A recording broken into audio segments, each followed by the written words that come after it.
मेरे प्यारे देशवासियों नमस्कार। आज 26 जुलाई है और आज का दिन बहुत खास है। आज कारगिल विजय दिवस है। 21 साल पहले आज के ही दिन कारगिल के युद्ध में हमारी सेना ने भारत की जीत का झंडा फहराया था। साथियों, कारगिल का युद्ध जिन परिस्थितियों में हुआ था वो भारत कभी नहीं भूल सकता। पाकिस्तान ने बड़े बड़े मंसूबे पालकर भारत की भूमि हथियाने और अपने यहाँ चल रहे आंतरिक कलह से ध्यान भटकाने को लेकर दुस्साहस किया था। भारत तब पाकिस्तान से अच्छे संबंधों के लिए प्रयासरत था, लेकिन कहा जाता है ना, बैरू अकारन सब काहू सौ, जो कर हित अनहित ताहू सौ। यानी दुष्ट का स्वभाव ही होता है हर किसी से बिना वजह दुश्मनी करना। ऐसे स्वभाव के लोग जो हित करता है उसका भी नुकसान ही सोचते हैं। इसलिए भारत की मित्रता के जवाब में पाकिस्तान द्वारा पीठ में छुरा घोंपने की कोशिश हुई थी, लेकिन उसके बाद भारत की वीर सेना ने जो पराक्रम दिखाया, भारत ने अपनी जो ताकत दिखाई, उसे पूरी दुनिया ने देखा। आप कल्पना कर सकते हैं, ऊंचे पहाड़ों पर बैठा हुआ दुश्मन और नीचे से लड़ रही हमारी सेनाएं, हमारे वीर जवान। लेकिन जीत पहाड़ की ऊंचाई की नहीं, भारत की सेनाओं के ऊंचे हौसले और सच्ची वीरता की हुई। साथियों, उस समय मुझे भी करगिल जाने और हमारे जवानों की वीरता के दर्शन का सौभाग्य मिला। वो दिन मेरे जीवन के सबसे अनमोल क्षणों में से एक है। मैं देख रहा हूं कि आज देश भर में लोग कारगिल विजय को याद कर रहे हैं। सोशल मीडिया पर एक हैशटैग करेज इन करगिल के साथ लोग अपने वीरों को नमन कर रहे हैं। जो शहीद हुए हैं उन्हें श्रद्धांजलि दे रहे हैं। मैं आज सभी देशवासियों की तरफ से हमारे इन वीर जवानों के साथ साथ उन वीर माताओं को भी नमन करता हूं जिन्होंने मां भारती के सच्चे सपूतों को जन्म दिया। मेरा देश के नौजवानों से आग्रह है कि आज दिन भर कारगिल विजय से जुड़े हमारे जाबाजों की कहानियां, वीर माताओं के त्याग के बारे में एक दूसरे को बताएं, शेयर करें। मैं साथियों आपसे एक आग्रह करता हूं। आज एक वेबसाइट है www.gallantryawards.gov.in। आप उसको जरूर विजिट करें। वहां आपको हमारे वीर पराक्रमी योद्धाओं के बारे में, उनके पराक्रम के बारे में बहुत सारी जानकारियां प्राप्त होगी। और वो जानकारियां जब आप अपने साथियों के साथ चर्चा करेंगे, उनके लिए भी प्रेरणा का कारण बनेगी। आप जरूर इस वेबसाइट को विजिट कीजिए और मैं तो कहूंगा बार बार कीजिए। साथियों, कारगिल युद्ध के समय अटल जी ने लाल किले से जो कहा था वो आज भी हम सभी के लिए बहुत प्रासंगिक है। अटल जी ने तब देश को गांधी जी के एक मंत्र की याद दिलाई थी।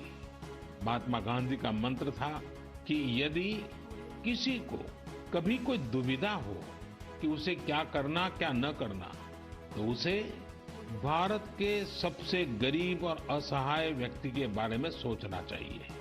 उसे ये सोचना चाहिए कि जो वो करने जा रहा है उससे उस व्यक्ति की भलाई होगी या नहीं होगी।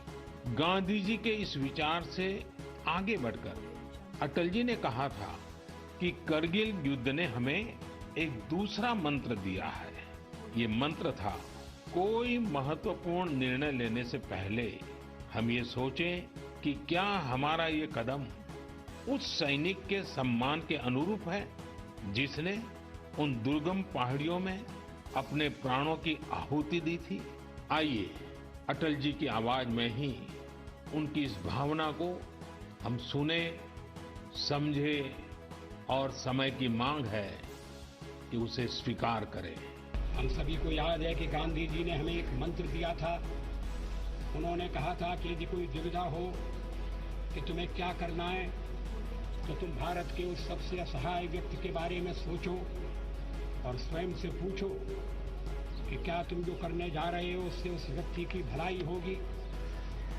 कारगिल ने हमें दूसरा मंत्र दिया है, कोई महत्वपूर्ण निर्णय लेने से पहले हम ये सोचें कि क्या हमारा ये कदम उस सैनिक के सम्मान के अनुरूप है जिसने उन दुर्गम पहाड़ियों में अपने प्राणों की आहुति दी थी।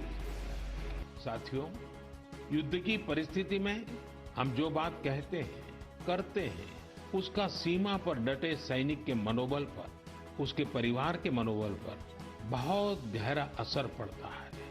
ये बात हमें कभी भूलनी नहीं चाहिए और इसलिए हमारा आचार, हमारा व्यवहार, हमारी वाणी, हमारे बयान, हमारी मर्यादा, हमारे लक्ष्य, सभी कसौटी में ये जरूर रहना चाहिए कि हम जो कर रहे हैं, कह रहे हैं, उससे सैनिकों का मनोबल बढ़े, उनका सम्मान बढ़े, राष्ट्र सर्वोपरि का मंत्र लिए एकता के सूत्र में बंधे देशवासी हमारे सैनिकों की ताकत को कई हजार गुना बढ़ा देते हैं।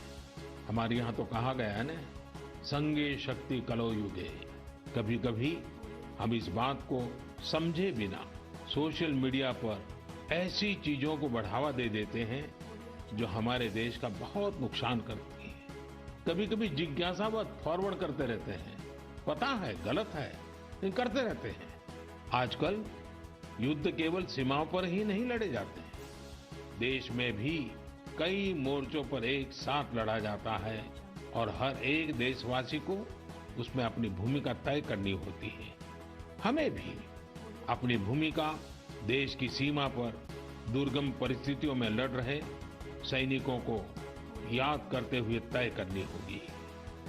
मेरे प्यारे देशवासियों, पिछले कुछ महीनों से पूरे देश ने एकजुट होकर जिस तरह कोरोना से मुकाबला किया है, उसने अनेक आशंकाओं को गलत साबित कर दिया है।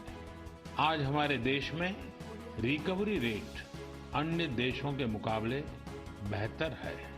साथ ही हमारे देश में कोरोना से मृत्यु दर भी दुनिया के ज्यादातर देशों से काफी कम है। निश्चित रूप से एक भी व्यक्ति को खोना दुखद है, लेकिन भारत अपने लाखों देशवासियों का जीवन बचाने में सफल भी रहा है। लेकिन साथियों, कोरोना का खतरा टला नहीं है। कई स्थानों पर यह तेजी से फैल रहा है। हमें बहुत ही ज्यादा सतर्क रहने की जरूरत है। हमें ये ध्यान रखना है कि कोरोना अब भी उतना ही घातक है जितना शुरू में था। इसलिए हमें पूरी सावधानी बरतनी